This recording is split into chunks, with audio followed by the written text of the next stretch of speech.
Bonjour à tous et à toutes. Alors on va parler vite fait de ce Vanquish 560. Mes premières impressions visuelles, voilà.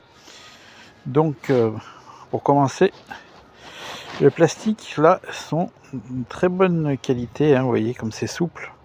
Vous pouvez le plier tant que vous voulez, cassera pas. Le principe donc de pliage, comme j'ai pu vous montrer dans vidéo précédente, est très bien pour l'histoire de l'encombrement de cette partie là. La tenue en main est très bonne, l'équilibrage est nickel, pas d'effet de déséquilibre. La canne, bah oui, il n'y a pas grand chose à dire de plus, hein, elle est basique. Ça a l'air de tenir, il n'y a pas d'effet de jeu au niveau du bas de canne. Point de vue écran, l'écran est voilà, très accessible avec le doigt. Donc après il y a les fonctions. Donc bah, vous voyez, hein, c'est ici vous l'allumez. Voilà. Donc vous avez les différents modes.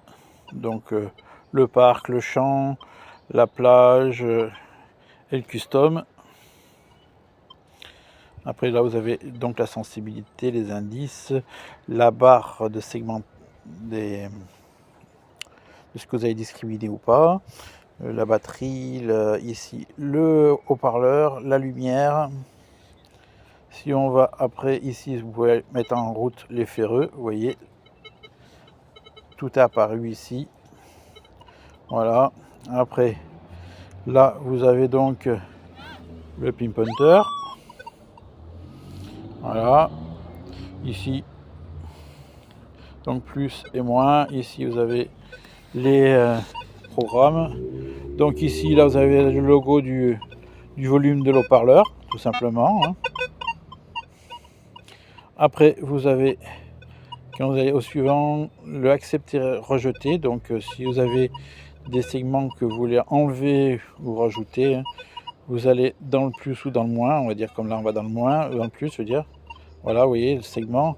J'appuie sur le fer à cheval, j'ai sélectionné le segment, voilà.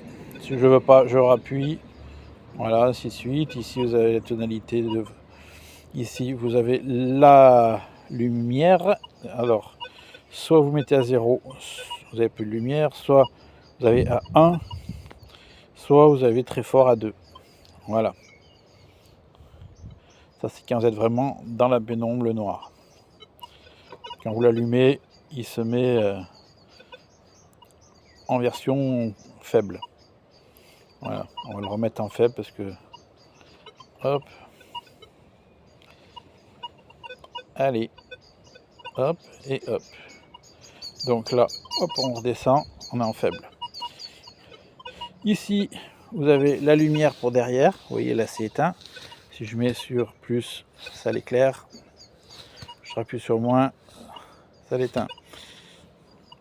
Le suivant, c'est la vibration. Donc là, sans vibration, vous mettez le plus et en plus du son, vous avez la vibration qui se fait dans le détecteur. On va l'enlever. Et le dernier, c'est pour appairer votre casque. Donc un appui bref, il va clignoter pour se connecter à votre casque. Alors là, il n'y est pas.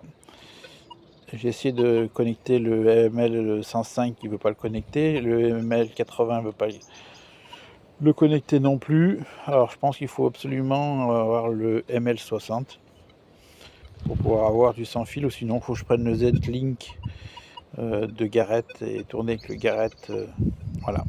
Donc, et si vous avez donc pas encore enregistré votre casque, et ben vous restez appuyé, il va chercher. Voilà.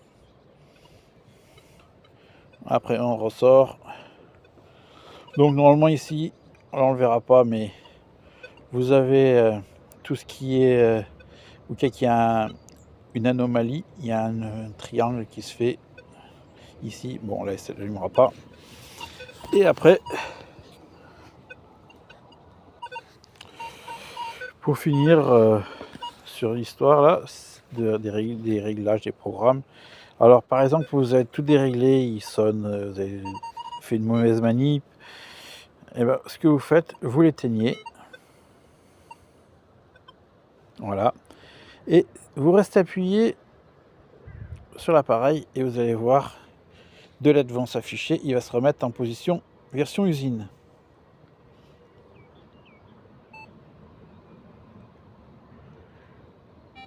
Voilà.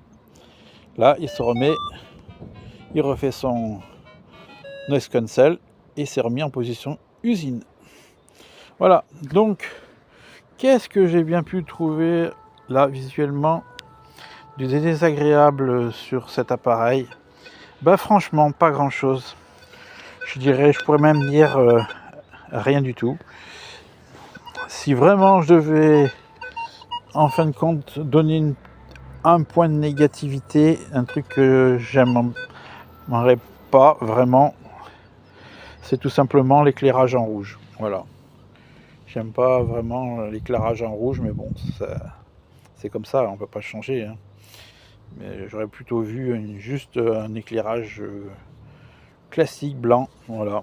Mais bon, ils ont voulu faire rouge pour rappeler Minelab, voilà, parce que Minelab c'est à fond dans le rouge.